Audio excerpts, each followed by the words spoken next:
উত্তম ব্যবহার করে, মাতা পিতার সাথে ভালো আচরণ করতে হবে, উত্তম ব্যবহার করতে হবে। এই ওয়াদার কার? আরেকটু জোরে বলেন কার? আল্লাহ রাব্বুল আলামিন বলেন কারণ হলো তোমার মা কষ্টের পর কষ্ট সহ্য করে। একটা মা সন্তান গর্ভধারণ করে কষ্ট হয়, দুনিয়ার কেউ না জানলেন তিনি কে। এই জন্য আল্লাহ বলতেছেন তোমার মা কষ্টের পর কষ্ট সহ্য করে তোমাকে গর্ভধারণ করেছে, 2-2.5 বছর বুকের দুধ পান করাইছে। সুতরাং মাতা পিতার প্রতি কৃতজ্ঞতা প্রকাশ করো, অকৃতজ্ঞ হয়েও না। মাতা পিতার শুকরিয়া আদায় করো, তাদের সাথে বেয়াদবি করো না, খারাপ ব্যবহার করো না। আল্লাহ রাব্বুল আলামিন বলেন ওয়াকাদা রাব্বুকা আল্লা তা'বুদু ইল্লা ইয়্যাহু ওয়া বিল ওয়ালিদাইনি ইহসানা। আল্লাহ বলেন আমার ইবাদত করো, আমার গোলামি করো, আমার ইবাদতের সাথে কাউকে শরীক করো না। আমার ইবাদতের পর তোমাদের দায়িত্ব হলো মাতা পিতার সাথে উত্তম আচরণ করা, ভালো ব্যবহার করা, পিতা মাতার খেদমত করতে হবে, তাদের মুখে হাসি ফুটাইতে হবে। এই ওয়াদার কার? আরেকটু জোরে বলেন কার? আচ্ছা, মাতা পিতার ওয়াসনে আপনারা দৌড়াচ্ছেন কে? টাইম শেষ হয়ে গেছে? তাহলে চলেন দোয়া করে দিই। মা বাবা এই সমাজে বলেন তো অবহেলিত কিনা? জোরে বলেন অবহেলিত কিনা? আসলে মা বাবা কি অবহেলার পাত্র নাকি যত্ন করার পাত্র? পিতা মাতার সাথে ভালো আচরণ করতে হবে। একটা মা সন্তানের জন্য কি পরিমাণে কষ্ট করে, তোমার স্ত্রী যখন গর্ভবতী তাকায় দেখো তোমার বউরা কেমন কষ্ট করে। ঠিক তোমার বউ তোমার সন্তানকে জন্ম দিতে যতটা কষ্ট করতেছে, তোমার মা তোমার জন্য তেমনি কষ্ট করেছে। ভুলে গেলে? হে যুবক, বসো, তুমি বসো। তোমার মা বাবা বেঁচে আছে না? 10টা মিনিট মা বাবার আলোচনা করবো, 10টা মিনিট, ওটা করেন না, একটু মেহরবানি করে ধৈর্য ধারণ করেন। আরো কয়েকটা আয়াত আছে, জানি না শেষ করতে পারবো কিনা। 10টা মিনিট মা বাবার জন্য, মা বাবার ভালোবাসা 10টা মিনিট। বসুন। আলোচনা প্রসঙ্গে এসে গেছে, আল্লাহ তাআলা বলতেছেন লোকমানে হাকিম যখন শিরিক সম্পর্কে সন্তানদেরকে ওয়াজ করতেছে, আমার আল্লাহ খুশি হয়ে গেল। লোকমান, তুমি তোমার সন্তানদেরকে আমার সাথে পরিচয় করায় দিলা, তেমনি ভাবে আমি তোমার সন্তানদেরকে তোমার সাথে পরিচয় করায় দিচ্ছি। আল্লাহু আকবার বলেন। এজন্য আল্লাহ তাআলা এই জায়গায় পিতামাতার আলোচনা করতেছেন। খবরদার মায়ের সাথে খারাপ ব্যবহার করা যাবে না, মার মনে কষ্ট দেওয়া যাবে না রে যুবক। বউকে ভালোবাসবা, বইয়ের ভালোবাসা বইয়ের কাছে, মায়ের ভালোবাসা মায়ের কাছে। হবিগঞ্জের একটা বাস্তব ঘটনা শুনে যাও রে যুবক। একটা ছেলে চাকরি করে, সরকারি চাকরি করে, বউকে বড় ভালোবাসতো। এই ছেলেটা ছিল বউ পাগল, বউ যা বলে তাই শোনে। চাকরি করে ছুটিতে বাড়িতে আসছে, বিবি ডেকে বলে শোনো, তোমার বাবা মারা গেছে, বেঁচে গেছি, কিন্তু তোমার মা বেঁচে আছে। এই তোমার মায়ের কারণে আমি আরামের ঘুম ঘুমাইতে পারি না, সারা রাত গ্যাঙ্গাই চিল্লা চিল্লি করে, এই শোনা আরামের ঘুম আমি ঘুমাইতে পারি না। বিবির কথা শুনে, স্বামীটা ছিল বউ ভক্ত, বউ পাগল, স্বামী বোঝেন না। বউ যদি কয় দাঁড়িয়ে থেকে পেশাব করো তাই করে, বউ যদি বলে মা বাবার সাথে কথা বলা যাবে না, ও পাগল স্বামী তাই করে, আছে না নাই? যদি কারো বউ তার মা বাবার সাথে সম্পর্ক খারাপ করে দেয়, তাদেরকে আমি অনুরোধের ভাষায় বলবো, মা খবরদার খবরদার, কখনো আপনার স্বামীকে তার মায়ের কাছ থেকে আলাদা করবেন না। কারণ আল্লাহ আপনার সন্তানের ছেলে সন্তান দেবে, মেয়ে সন্তান দেবে, একদিন আপনার সন্তান আপনাকে আলাদা করে দেবে। কথা কয় না কেন? ওই স্ত্রী সবচাইতে উত্তম যে স্ত্রী তার স্বামীকে ডেকে বলে, স্বামী খবরদার, তুমি তোমার মা বাবার সাথে খারাপ ব্যবহার করবা না, কারণ আমি একদিন মা হব। জোরে কোন মারহাবা। কথা কোন বোঝেন না? অনেক স্ত্রী কান পরা দিয়ে স্বামীকে মা বাবার থেকে আলাদা করে, ভাই বোন থেকে আলাদা করে। এখানে ঠাকুর গায়ের মা বোন যারা বসে আছে না, মা যারা স্বামীর কল্যাণ চান, স্বামীর সম্পদ পারুক, স্বামীর হায়াত পারুক, যে সমস্ত মা বোনেরা আছেন কান খুলে শুনে নেন।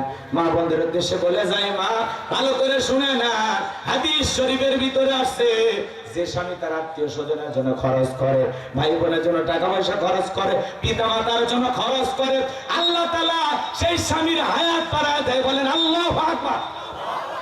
যে তার মা বাবার জন্য, ভাই বোনের জন্য, রক্তের আত্মীয় স্বজনের জন্য খরচ করে, তাদের সাথে সম্পর্ক ছিন্ন না, তাদের সাথে সম্পর্ক অটুট রাখতে হবে, সম্পর্ক জুড়ে রাখতে হবে। আত্মীয়তার সম্পর্ক ছিন্ন করা হারাম, হারাম, হারাম। আর একটু বিষয়ে গেলে ভাই ভাইয়ের সাথে কথা বলে না, বোন বোনের সাথে কথা বলে না, এ দুনিয়ার স্বার্থপর পাগল। এইভাবে চরম বেয়াদবি করার কোনো সুযোগ নাই। ভাইয়ের সাথে কি হয়েছে? তোমারই তো মায়ের পেটের ভাই, ভুল করেছে, তুমি বুকে জড়ায় না, মাফ চাও, কথা কয় না। কার বুদ্ধিতে আপন ভাইকে দূরে ঠেলে দিচ্ছ? আজকে সমাজে বন্ধুর দাম বোঝে, এ কথা কয় না। কার দাম? বন্ধুর দাম বোঝে, ভাইয়ের দাম বোঝে না, বাবার দাম বোঝে না। জোড়া তালি দেওয়া এক আত্মীয় দিনাজপুরের, সে বাড়িতে আসলে কি খাবার আইটেম, কত দামি খাবার। আর পাশের বাড়িতে আপন রক্তের ছোট ভাই আলু ভর্তা দিয়ে ভাত খায়, তার ঘরে এক প্লেট ভালো খাবার যায় না। কি মুসলমান আপনি, কি মুসলমান? কথা কয় না কেন? নিজের বাবাটা খাইছে কিনা খবর নেয় না, বন্ধুকে নিয়ে এসে বিরিয়ানি খাওয়া, এই কথা কেন? একটা ভদ্রলোকের গল্প করেছিল, বাড়িতে তেহেরি নেহেরি বিরিয়ানি রোস্ট বিভিন্ন খাবারের আয়োজন। খাবার দাওয়া শেষে বন্ধু বান্ধব চলে গেছে, একটা ভাঙ্গা প্লেটে কিছু খাবার দিয়া তার ছেলেকে বলতেছে, এটা তোমার দাদু ভাইকে দিয়ে আসো। ছেলেটা বলতেছে, আব্বু আমরা এত দামি খাবার খাইলাম আর দাদুর জন্য এটো খাবার, সামান্য এক টুকরা মাছ, ব্যাপারটা কি? তখন বলতেছে, তোমার দাদুর বয়স হয়ে গেছে, এই খাবারই তার চলবে, তুমি যাও। তখন বলতেছে, আব্বু আমি প্লেটটা যত্ন করে রাখবো, ঠিক দাদুর মতো যখন আপনার বয়স হবে এই প্লেটে করে আমিও আপনাকে খাইতে দেব। শিক্ষিত বাবা, জ্ঞানের দরজা খুলে গেছে, প্লেটের খাবার ফেলে দিয়ে সন্তানকে বুকে জড়ায় বললো, বাবা বিশ্ববিদ্যালয়ে যা শিখতে পারি নাই তোর কাছ থেকে তাই শিখলাম। এই কথা বলে বাবাকে ফেলে দিয়েছিল যে রুম থেকে, সেই রুম থেকে তুলে বিশাল বিল্ডিং 3 তলায় তুলে বাবার গোসল করায়া, শরীরে নতুন জামা পরায়া, গায়ে তেল মেখে দিচ্ছে, আদর যত্ন করতেছে। স্ত্রী বলতেছে, কি ব্যাপার এই বুড়ির ব্যাপারে আবার উপর তুললেন? খবরদার, বাবাকে সম্মান দিয়ে কথা বল, আজ থেকে যদি আমার বাবার সাথে করিস বাড়াবাড়ি 1 2 3 পাঠাইয়া দেবো বাপের বাড়ি। আমার বাবা আমার জন্য নিয়ামত, কথা জানি। বাবাকে অবহেলা করেন, এই বাবা মাথার ঘাম পায়ে ফেলে মাঠে খেতে কত কষ্ট করে পরিশ্রম করিয়া তোমারে মানুষ বানাইছে, নিজের পরনে দামি জামা পরাই নাই, তোমারে পরাইছে, স্কুলে যাইবা তুমি, মাদ্রাসায় যাইবা তুমি, কথা কর ঠিক। তোমার পিকনিকে যাওয়ার জন্য বাবা পরিশ্রম করে, তোমাকে একটা ঈদের পোশাক কিনে দেওয়ার জন্য বাবা মানুষের কাছে হাত পাতে। এই নিমক হারাম বেঈমান স্বার্থপর মা বাবাকে ভুলে যাচ্ছে।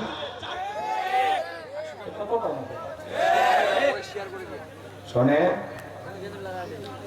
না যুবক, ভালো করে শোনো, এই যুবক বইয়ের পাগল হয়ে যায়, বউকে এতটাই ভালোবাসতো, মায়ের ঘরের ভিতরে প্রবেশ করে বলে, মা বাবা মারা গেছে, বাইসে গেছে, তুই বুড়ি কেন মরিস না? জোরে কন্যা উজুবিল্লাহ। এই কথা বলে রাগান্বিত হয়ে আমার বুকে মার পেটে একটা লাথি মারছে।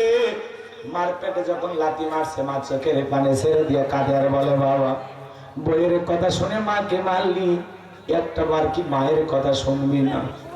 আমার জয়েন্টে জয়েন্টে ব্যথা, পুরো শরীরে ব্যথা রে বাবা, আমি সহ্য করতে পারি না, বৃদ্ধ মানুষ আমার কষ্ট হয়, এই ব্যথার কারণে আমি কান্নাকাটি করে ছটফটাই রে বাবা, আমার ঔষধ ফুরে গেছে, কই তো ঔষধ এনে দিলি না। এই কথাগুলো বলতেছে, সন্তান কোনো কথা কর্ণপাত করলো না, মা চোখের পানি ছেড়ে দিয়ে কাঁদে আর ডেকে বলে, বাবা যেই পেটে লাথি মারলি তুমি কি ভুলে গেছো এই পেটের ভিতরে আমি মা ধরে 10 মাস 10 দিন রাখছিলাম? যে পেটে লাথি মারলি বাবা, এই পেটের ভিতরে আমি মা একটা মানুষ হয়ে তোর মতো একটা জ্যান্ত শিশুকে নিয়ে করছিলাম রে বাবা। তোরে জন্ম দিতে গিয়া প্রসবের যাতনা সহ্য করেছিলাম রে বাবা, প্রসবের যাতনা, কত কষ্ট, কত যন্ত্রণা, দুনিয়ার মা ছাড়া কেউ বুঝবে না। বিশ্বনবীর এক সাহাবী মাকে কাঁধে করে নিয়ে হজ করতেছে, খানায় খাবার তপ করতেছে, আমার নবী ডেকে বলে, সাহাবী তোমার কাঁধে কে? বলে, হুজুর আমার মা। বিশ্বনবী বলে, সাহাবী বড় ভালো কাজ করতেছো, দুনিয়াতে এত আমি আমার মার খেদমত করার সুযোগ পাই, আমি তোমার বাবাকে পাই না। ওই দিকে দিকে বলতেছে, আমার স্বামী খবরদার মার সাথে কোনোদিন বিয়াদবি করো না। সাহাবী ডেকে বলেন, হুজুর আমি যে আমার মাকে নিয়ে কাঁধে করে হজ করতেছি, খানায় কাবা তওয়াফ করতেছি, আমি কি আমার মায়ের হক আদায় করতে পেরেছি? বিশ্বনবী ডেকে বলেন, সাহাবী আল্লাহ পাক যদি তোমাকে কিয়ামত পর্যন্ত হায়াত দেয়, আর তুমি যদি তোমার মাকে কাঁধে করে এমনি ভাবে হজ করাও, খানায় খাবার তওয়াফ করাও, তোমার মা তোমাকে জন্ম দেওয়ার সময় প্রসবের যাতনায় উহ আ শব্দ করেছিল, ওই একটা উহ আ শব্দের হক দুনিয়ার কোন সন্তান কোনোদিন আদায় করতে পারবে না। বিশ্বনবী বলেন, হুমা জান্নাতুকা ওয়া নারুকা, তোমার পিতা মাতায় তোমার বেহেশত, তোমার পিতা মাতায় তোমার দোজখ। যুবকরে ওই মা বাবার মনে কখনো কষ্ট দেওয়া যাবে না। পিতা মাতা খুশি, আরশের মালিক খুশি। পিতা মাতা বেজার, আরশের মালিক আল্লাহ বেজার। মা বাবা দোয়া করলে তোর রিক্সা চালক, ভ্যান চালক থেকে আল্লাহ কোটিপতি বানায় দিবি। আর মা বাবা যদি বদদোয়া করে, অভিশাপ দেয়, আমি কোটিপতি হওয়ার পরেও আল্লাহ তাআলা ইচ্ছা করলে মা বাবার বদদোয়ার কারণে রাস্তার ভিক্ষুক আল্লাহ একদিন ধরে বানায়া দেবে। মা বাবার মনে কষ্ট দেওয়ার কোনো সুযোগ নাই। তোমার আমার ব্যবহারে মা বাবা যেন উ আ শব্দ পর্যন্ত না করে, কখনো যেন আমরা বিরক্ত না হয়ে বলি, এই বুড়ে চুপ কর, কথা বলি না, আপনি এত ফ্যাশন করেন না, তো মাথা গরম করেন, আপনি মুরব্বী কি বলছেন, এই চাল আপনি, হাই এটা পশু, পশু পশু, এটা জানোয়ার, এটা মানুষ না। এই বাবা বটবৃক্ষ, এই মা, যে গাছ থেকে তোর জন্ম হয়েছে, কেমনে পারিস রে বেঈমান, কেমনে পারিস? কথা কয় না? আল্লাহ বলতেছে, খবর তার, চোখ রাঙায় না, ধমক দিও না, ধমকের সুরে মা বাবার সাথে কথা বলো না। আকুল্লাহু কাউলান কারীমা, সম্মান সূচক আচরণ করো, নরম ভাবে কথা বলো। তোমার আচরণে, তোমার ব্যবহারে তোমার মা বাবা যেন কষ্ট না পায়। খালি অশুনতে আইসেন না, আমল নিয়তে কথাগুলো শোনেন। আপনার সন্তান আপনাকে দাম দেয় না, টাইম দেয় না, বাবাকে গালি দেয়, মাকে গালি দেয়, কারণ আপনি আপনার সন্তানকে মানুষের মতো মানুষ বানাইতে পারেন নাই। ব্যর্থ বাবা আপনি। এই কথা কেন? খালি সন্তানের দিকে তাকাইলে হবে না। সন্তানকে যেভাবে কোরআন সুন্নাত মেনে, সুন্নতি তরিকায় কোরআন হাদিস বুঝে যেভাবে সন্তানটাকে মানুষের মতো মানুষ বানানো দরকার, সেভাবে আমরা লালন পালন করতে পারি না।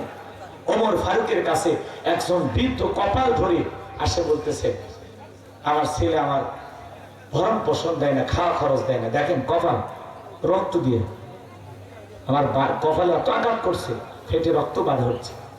হযরত ওমর ফারুক বলতেছে, তুমি কি তোমার সন্তানের হক আদায় করেছো? কথা কয় না। বৃদ্ধ তখন বলতেছে, সন্তানের আবার কিসের হক? তো বোঝেই না, জানেই না, তো মানবে কিভাবে? কথা বলে না কেন? আচ্ছা দোয়া করি, আপনারা আমার বিরক্ত হচ্ছে, আর কষ্ট দেব না বাজার, ছোট্ট করে বলে দিয়ে যায়, শোনেন আমার ভাইয়েরা, এই ছেলেটা মায়ের কোনো কথা কর্ণপাত করলো না। মা কান্নাকাটি করে বলতেছে, বাবা তোরে জন্ম দিদিকে প্রসবের যাতনা সহ্য করেছি, ছোট্ট বালতি দিয়ে এক বালতির মতো রক্ত ঢেলে ফেলে দিয়েছি, আজকে বইয়ের কথা শুনে আমার পেটে লাথি মারলি রে বাবা, আমার শরীরে জয়েন্টে জয়েন্টে ব্যথা। ডাক্তারি গবেষণায় বলা হয়েছে, যে মাগুলো সন্তান জন্ম দেয়, এই জন্ম দেওয়ার সময় শরীর থেকে এত ক্যালোরি ক্ষয় হয়, এত পরিমাণে শরীরের শক্তি নষ্ট হয়ে যায়, যার কারণে বৃদ্ধ বয়সের মা জয়েন্টে জয়েন্টে ব্যথা পায়। তোমার আমার মতো যদি সন্তান জন্ম না দিত, মায়ের কোনোদিন জয়েন্টে জয়েন্টে ব্যথা হইতো না, বৃদ্ধ বয়সে মা বাবার খোঁজ হেলে যাইতো না। কথা বলেন ঠিক কিনা? হে যুবক, ভালো করে কথাগুলো বোঝার চেষ্টা করো। কিছুদিন পরে মা মারা গেল, এই ছেলেটার পায়ের ভিতরে সামান্য একটা ঘা দেখা দিল, ছোট্ট একটা ফুটনির মতো। এরপরে ঘাটা বিস্তার করতে করতে পুরো দেহের ভিতরে ছড়ায় পড়লো। পুরোটা দেহের ভিতরে ঘা। ডাক্তার কবিরাজ দেখায় কিন্তু লাভ হয় না। তেরে গোস্তগুলো পচে যেতে লাগলো। চাকরি চলে গেল। সুন্দরী বউ ডেকে বলে, তোমার যে রোগ হয়েছে দুনিয়ার কোনো ডাক্তার সারাইতে পারবে না। তোমার মতো পোষা মানুষের সাথে থাকা সম্ভব নয়। দুর্গন্ধে স্ত্রী টিকতে পারল না, চলে গেল।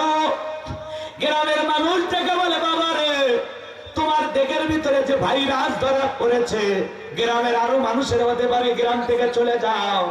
গ্রামের লোকজন তারা দিল।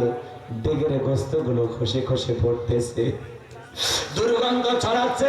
যেখানে যায় মানুষ থুতু নিক্ষেপ করে। একটা হাটের পাশেই ছেলেটা দাঁড়িয়ে আছে। রাস্তার ওই পাশ দিয়ে তার ছোট্টবেলার শিক্ষক হেঁটে যায়। চেহারাটা দেখে চিনতে পারছে।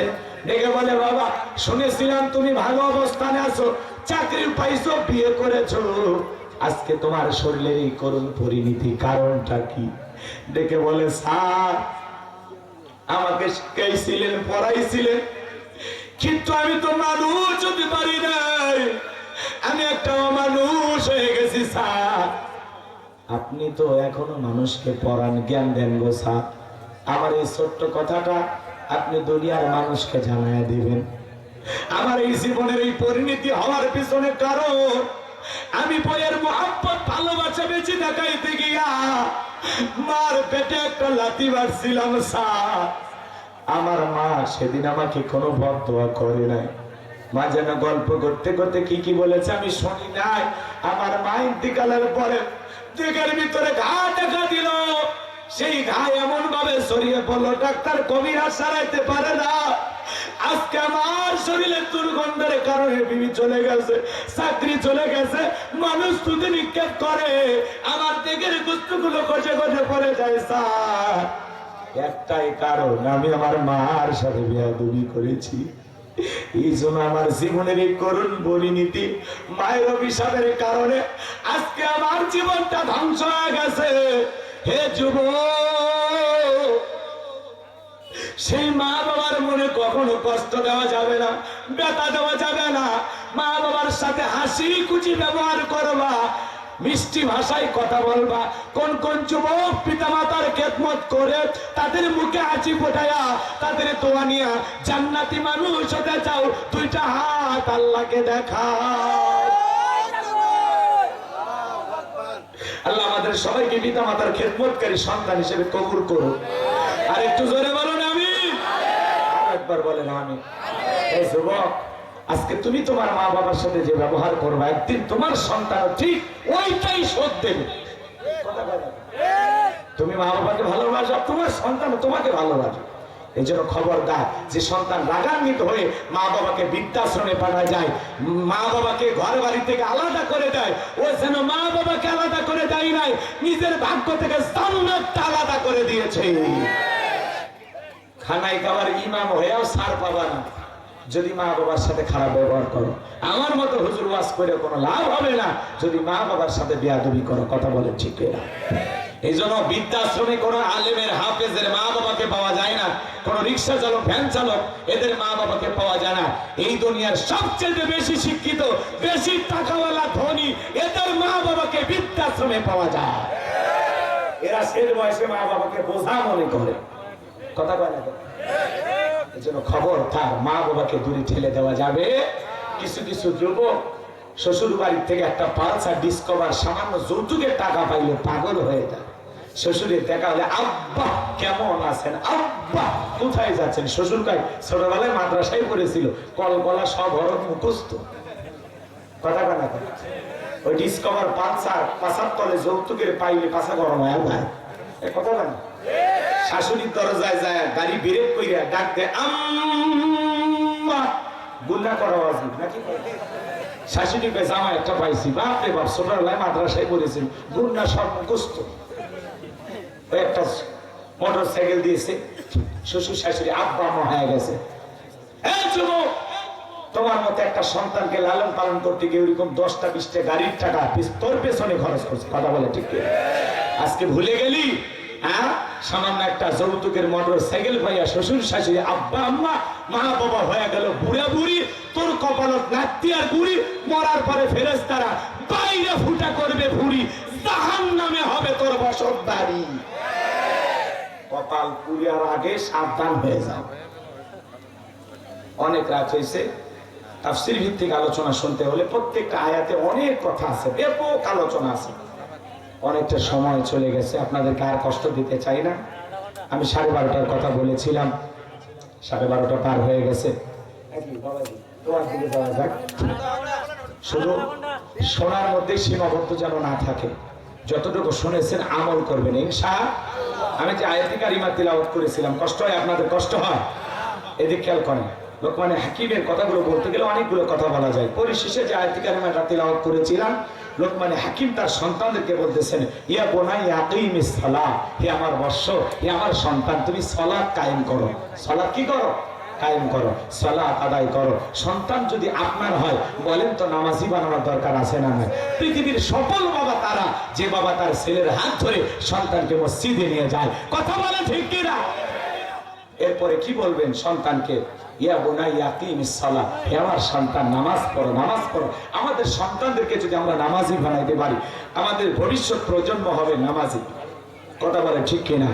এরপরে বলতেছে ওয়ামরু বিল মারুফ, সৎ কাজের আদেশ দিবা, ভালো কাজ করবা, নিজে ভালো কাজ করবা, মানুষদেরকে ভালো কাজের দিকে ডাকবা। ওয়ানহা আনিল মুনকার, অসৎ কাজ করবা না, নিজেও খারাপ কাজ করবা না, মানুষকেও খারাপ কাজ করতে দিবা না, খারাপ কাজ থেকে নিজেকে এবং মানুষকে বিরত রাখবা। এরপরে তিনি বলতেছেন ওয়াসবির আলা মা আসাবাক, বিপদ আপদ মুসিবত আসলে সবর করবা, ধৈর্য ধারণ করবা। সন্তানদেরকে সবরের ওয়াজ করা লাগবে। ছোটখাটো বিষয়ে হতাশা হওয়া যাবে না, ভেঙে পড়া যাবে না, একটু ধৈর্য ধারণ করতে হবে। আরো কয়েকটা আয়াত আছে। যাই হোক, অনেক অস্থির হয়ে পড়েছেন। সূরা লোকমানের বাংলা অনুবাদ বাড়িতে পড়ে এখান থেকে যে শিক্ষাগুলো আছে আমাদের ঘরে ঘরে আমরা আমল করার চেষ্টা করব। পারবো তো ইনশাআল্লাহ? ওয়াখিরি দাওয়ানা আলহামদুলিল্লাহি রাব্বিল আলামিন। সকল বিয়ের ঘটনা ওদিকে বলতে গেলে আরো সময় লাগবে বাবা। সকলে ধরে দেখবেন পড়ুন আল্লাহুম্মা সাল্লি আলা মুহাম্মাদ ওয়া আলা আলি মুহাম্মাদ কামা সাল্লাইতা আলা ইব্রাহিম ওয়া আলা আলি ইব্রাহিম ইন্নাকা হামিদুম মাজিদ। আল্লাহুম্মা বারিক আলা মুহাম্মাদ ওয়া আলা আলি মুহাম্মাদ কামা বারাকতা আলা ইব্রাহিম ওয়া আলা আলি ইব্রাহিম ইন্নাকা হামিদুম মাজিদ। আবার দেখা হবে যে 12 তারিখে রানী সংকল ছিলেন না? রানী সংকল মাদ্রাসায় ওখানে একটা মাহফিল আছে, আসবেন। নতুন কোনো বিষয় নিয়ে আলোচনা হবে ইনশাআল্লাহ। যুবকদের জন্য তেমন কিছু দিতে পারলাম না, ওই জায়গায় আসো। বলবো নি তুমি যার লাগে এমবি ভরো। কথা কয় না? শোনো নাই, শোনো নাই, তুমি যার লাগিয়া এমবি ভরো তার তো বাটন ফোন। কেমন করে বুঝবে রে সে, কেমন করে বুঝবে রে সে, ডিজিটাল তোর মন। তুমি যার লাগিয়া এমবি ভরো তার তো বাটন ফোন।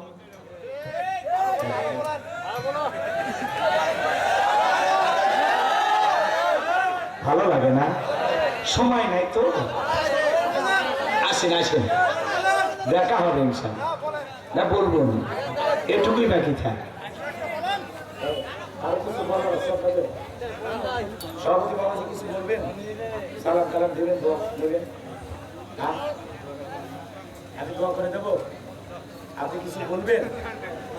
আচ্ছা, কিছু বলবেন না, উনি বলতেছে আপনি দোয়া করে দেন। একটি চাবি হারিয়ে গেছে, মঞ্চে আছে, যদি কারো হয় নিয়ে যাবেন ইনশাআল্লাহ। আল্লাহুম্মা আমিন। রব্বানা যালামনা আনফুসানা ওয়া ইল্লাম তাগফির লানা ওয়া তারহামনা লানাকুনান্না মিনাল খাসিরিন। ঠাকুরগাঁও বালিয়াডাঙ্গি বড় পলাশবাড়ি যুব সমাজের উদ্যোগে আজকের তাফসীরুল কোরআন মাহফিলের সভাপতি জনাব মোহাম্মদ মনসুর আলমকে আল্লাহ তুমি কবুল করে নাও। প্রধান অতিথি জনাব ডাক্তার মোহাম্মদ আব্দুস সালাম, তোমার গোলামকে তুমি আল্লাহ কবুল করে নাও। আজকের প্রোগ্রামের বিশেষ অতিথিবৃন্দ, আমন্ত্রিত অতিথিবৃন্দ হিসেবে যাদের নাম আছে আল্লাহ কবুল করে নাও। আলোচনা করেছেন হাফিজ মাওলানা মুফতি মোহাম্মদ নুর নবী দিনাজপুরি, তোমার গোলামের কণ্ঠ তুমি আল্লাহ দিনের জন্য কবুল করে নাও। গভীর রাত পর্যন্ত আলোচনা করেছি, তোমার বান্দারা এমন ভাবে কথাগুলো শুনতেছে, সারা রাত যদি বলতাম চাতক পাখির মতো টাকা আছে, কেউ বাড়িতে যাইতো না। কিন্তু একটা বিষয় নিয়ে আলোচনা করতে গেলে অনেক বিষয় তুলে ধরতে হয়। মালিক গো, যতটুকু বলেছি এর মধ্যে একটি কথাও যদি হেদায়েতের উদ্দেশ্যে বলে থাকি, এই কথাগুলো বাস্তব জীবনে আমল করা তৌফিক দিয়ে দাও। বক্তা শ্রোতা সবাইকে আল্লাহ পাক সূরা লোকমানের তাফসীর জীবনে ধারণ করে বাস্তবে আমল করার তৌফিক দিয়ে দাও। আমাদের সন্তানগুলো যেন আমরা মানুষের মতো মানুষ বানাইতে পারি, দ্বীন ইলম শিখাইতে পারি, মাদ্রাসায় পড়ায়া সন্তানগুলোকে যেন হাফেজ আলেম বানাইতে পারি। রব্বুল আলামিন, আমরা যারা হাত তুলে ধরেছি আল্লাহ, আমাদের অনেকের মা নাই, বাবা নাই, এতিম বানায় কবরে চলে গেছে। মায়ের কথা কেমনে ভোলা যায়, বাবার কথা কি কখনো ভুলে থাকা যায়? ওই মা বাবার কবরে আর সবটুকু পৌঁছায় দাও। মা বাবার কবর জান্নাতের বাগান বানায়া দাও। রব্বির হামহুমা কামা রাব্বায়ানি সগীরা। রব্বির হামহুমা কামা রাব্বায়ানি সগীরা। রব্বুল আলামিন, পিতামাতা যাদের বেঁচে আছে সুস্থতার সহিত নেখায়াত দান করো। মাতা পিতার খেদমত করে তাদের মুখে হাসি ফোটানোর তৌফিক দিয়ে দাও আল্লাহ তাআলা। আত্মীয় স্বজন যারা কবরে চলে গেছে, এই পলাশবাড়ি গ্রামে রাস্তার ধারে, পুকুর পাড়ে, বাসের ধারে যত কবরস্থান আছে, মসজিদের আশেপাশে সমস্ত কবরবাসীদের কবরে আযাবগুলো মাফ করে দাও। কবরগুলো জান্নাতের বাগান বানায়া দাও। এই মাইকের আওয়াজ যত দূর যায় গো আল্লাহ, ততদূর পর্যন্ত মাটির নিচে থাকা সমস্ত মানুষগুলোকে মাফ করো। এই দুনিয়ার জমিন থেকে এমনও মানুষ বিদায় নিয়েছে যার জন্য দোয়া করার জন্য দুনিয়াতে আর কেউ জীবিত নাই, তাদের পক্ষ নিয়ে দোয়া করতেছে আল্লাহ। রাসূলের যত উম্মত বিদায় হয়েছে সবাইকে তুমি মাফ করে দাও। বাবা আদম থেকে শুরু করে আজ পর্যন্ত মাটির নিচে যত মানুষ তো আল্লাহ সবাইকে মাফ করে দাও। রাসূলের যত আগন্ত উম্মত আছে তাদেরকে তুমি মাফ করে দাও। রব্বুল আলামিন, আমি যে আলোচনা করেছি আল্লাহ তাআলা সূরা লোকমান থেকে শিরিক নিয়ে কথা বলেছি, তোমার কৃতজ্ঞতা প্রকাশ করতে হবে। তুমি যতটুকু দিয়েছো ততটুকু পেয়ে সন্তুষ্ট থাকতে হবে। পিতামাতার খেদমত নিয়ে বিভিন্ন বিষয় নিয়ে আমি কথাগুলো তুলে ধরেছি। এই কথাগুলো আমাদের সকলে জীবনে বাস্তবে আমল করার তৌফিক দিয়ে দাও। চেয়ারম্যান সাহেবের বাড়িতে খানা খাইলাম, বসলাম, ওই বাড়ির উপর খাস রহমত বরকত নাজিল করে দাও আল্লাহ তাআলা। ডাক্তার সাহেব এই মাহফিলে সবচেয়ে বেশি সহযোগিতা করেছেন, আল্লাহ কবুল করে নাও। হে রব্বুল আলামিন, বারবার যিনি মোবাইলে যোগাযোগ করে কষ্ট করে আমাকে দাওয়াত দিয়েছেন তাদের হায়াত আল্লাহ বাড়ায় দাও রব্বুল আলামিন। আল্লাহ, এই গভীর নিশীথে আমি দোয়া করি গো আল্লাহ, তাকায় দেখো কত মানুষ হাত তুলে ধরেছে, কত আলেম ওলামা হাত তুলেছে, দাড়ি পাকা মুরব্বীর হাত তুলেছে, যুবকেরা হাত তুলেছে, পর্দানিশী মা বোনেরা হাত তুলেছে। যার হাত দুখানা পছন্দ হয় সে হাতের বদলতে আজকের দোয়াকে কবুল আর মঞ্জুর করে নাও রব্বুল আলামিন। এদেশের উপর খাস রহমত বরকত নাজিল করো, तमाम পৃথিবীর মুসলিম উম্মাহকে হেফাজত করো রব্বুল আলামিন। আল্লাহ দেশকে ইসলামের জন্য কবুল করে নাও। এদেশের অনেক মানুষ রাষ্ট্রপতি হয়েছে, প্রধানমন্ত্রী হয়েছে, সরকার হয়েছে। এদেশে কোরআনের পার্লামেন্ট কায়েম হলে, কোরআন দিয়ে দেশটা চললে কেমন দেখা যায়, চর্মচোখে একবার দেখার সুযোগ করে দাও আল্লাহ। কোরআনটা দিয়ে দেশটা চললে কেমন দেখা যায়, একটাবার দেখার সুযোগ করে দাও মালিক আল্লাহ। আমরা যত মানুষ হাত তুলে ধরেছি আল্লাহ ফেরাইয়া দিও না। দুনিয়ার অফিস আদালতের দরজা বন্ধ, তোমার রহমতের দরজা এখন খোলা আল্লাহ। আমি ছাড়া তোমার গোলামের অভাব নাই, তুমি ছাড়া আমাদের আর কোনো আল্লাহ নাই। আমাদের সবাইকে তুমি মাফ করে দাও আল্লাহ। আল্লাহ তাআলা দূর দূরান্ত থেকে যারা কষ্ট করে গাড়ি ভাড়া করে মোটর সাইকেলে তেল পুড়ে অটো ভাড়া করে কষ্ট করে কোরআন শোনার জন্য ছুটে এসেছে, আল্লাহ সবাইকে নিরাপদে বাড়ি পর্যন্ত পৌঁছার তৌফিক দান করুন। সকলের ক্ষেত্রে আমার ব্যবসা বাণিজ্য বরকত দেন। আল্লাহ সকলের জিন্দেগীর আশাগুলো পূরণ করে দেন। জীবনে কোনোদিন ঠাকুর গায়ের মানুষের সাথে আর যদি দেখা না হয়, আল্লাহ এই মুখগুলো জান্নাতের সিঁড়িতে পরিচয় করে দিন। উত্তরবঙ্গের মানুষ বড় সহজ সরল, চালাকি বোঝে না, ধান্দাবাজি বোঝে না, মানুষকে ঠকাইতে জানে না। আল্লাহ এই মানুষগুলোকে সিরাতাল মুস্তাকিমের পথে কবুল করে না। আমাদের সবাইকে তোমার গোলাম হিসেবে কবুল করো। 5 ওয়াক্ত নামাজ জামাতের সহিত আদায় করা তৌফিক দাও। সন্তান ছেলে মেয়ে যা দান করেছো, স্ত্রী পরিবার পরিজন, আল্লাহ সবাইকে নামাজি বানায় দাও। আমার মা বোনদেরকে পর্দা করা তৌফিক দাও। খাদিজা ফাতেমার উত্তরসূরি হিসেবে কবুল করো। আল্লাহ আমার মা বোনদের সাথে আল্লাহ তাআলা যারা খারাপ ব্যবহার করে তাদেরকে আপনি হেদায়েত দান করেন। যে বোনদের সন্তান হয় না, আল্লাহ সন্তানকে ধন্য করে দাও। আল্লাহ আজকের দোয়াকে কবুল আর মঞ্জুর করে নাও। এই মাহফিলের জন্য নগদে বাকি দিয়ে যত মানুষ টাকা পয়সা দিয়েছে, আল্লাহ সকলের দানগুলো কবুল আর মঞ্জুর করে নাও। এই দানের উসিলা করে কঠিন কিয়ামতের ময়দানে তোমার আরশের নিচে ছায়া দান করিও। আল্লাহ এই আয়োজনকে তুমি কবুল করে নাও। লাইটিং মাইটিং পোস্টার ব্যানার ডেকোরেটরের ভাইরা সহ যারা যে বসে এই গ্রামবাসী হাজার হাজার টাকাতে সহযোগিতা করেছেন, আল্লাহ সকলের সহযোগিতাকে কবুল করো। আগামী বছর বড় কোন আলেম নিয়ে এসে এ মাঠে কোরআনের তাফসীর মাহফিলের আয়োজন করা তৌফিক দাও। সুবহান রাব্বিকা রাব্বিল ইজ্জাতি আম্মা ইয়াসিফুন ওয়া সালামুন আলাল মুরসালিন ওয়ালহামদুলিল্লাহি রাব্বিল আলামিন। আল্লাহ জীবনে একটাবার সোনার মক্কা মদিনায় যাওয়ার সুযোগ করে দিন। আল্লাহ আমার সাদিক ভাই, আমার হারুন ভাই, আমার উজ্জ্বল ভাই, আমার আব্দুর রহিম ভাইকে আল্লাহ তুমি কবুল করে দাও। অনেক ভাইরা দোয়া চেয়েছেন, আল্লাহ কবুল করে দাও। আল্লাহ আমি তোমার গোলাম, করণের কথা বলি, সুস্থতা দান করো, ইলম যোগ্যতা বাড়ায় দাও। রব্বি জিদনি ইলমা, রব্বি জিদনি ইলমা, রব্বি শরহ লি সাদরি ওয়া ইয়াসসির আমরি ওয়াহলুল উকদাতাম মিন লিসানি ইয়াফকাহু কওলি। রব্বি ইয়াসসির ওয়া লা তুআসসির ওয়া তাম্মিম আলাইনা বিল খায়র। ছাত্র যারা আছে আল্লাহ মেধা শক্তি বাড়ায় দাও। আল্লাহ আদর্শ ছাত্র হওয়ার তৌফিক দাও। আল্লাহ হিংসা বিদ্বেষ ভিলে অহংকার বলে সবাইকে মিলেমিশে বসবাস করার তৌফিক দাও। আল্লাহ যারা কোরআনের ভালোবাসায় ছুটে এসেছে, আল্লাহ আমার নিরাপদে তাদের আপন নিরে ফিরে যাওয়ার তৌফিক দিয়ে দাও। আল্লাহ বাংলাদেশে যে গণজোয়ার সৃষ্টি হয়েছে, মানুষ যেভাবে ইসলামকে বোঝার চেষ্টা করতেছে, আল্লাহ এই দেশে কোরআনের রাজ কায়েম করে দাও। আল্লাহ এই দেশে কোরআনের রাজ কায়েম করে দাও। আল্লাহ কোরআনের পার্লামেন্ট কায়েম করা তৌফিক দিয়ে দাও।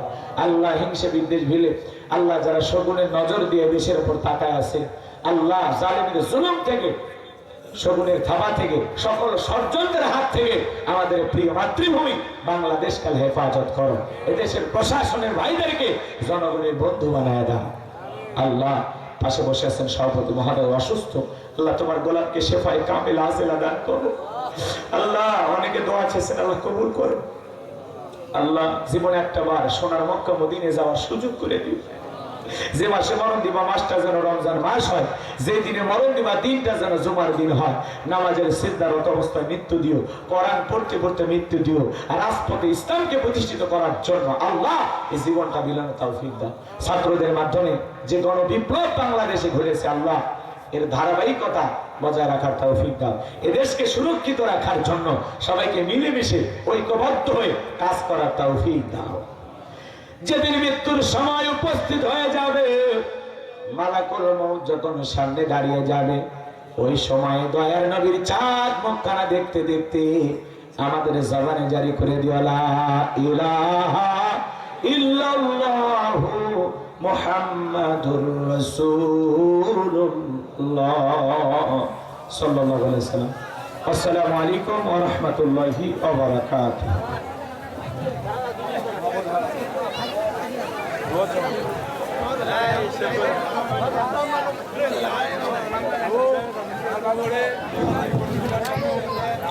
স্টেজে কয়েকটি চাবি পাওয়া গেছে, কারো চাবি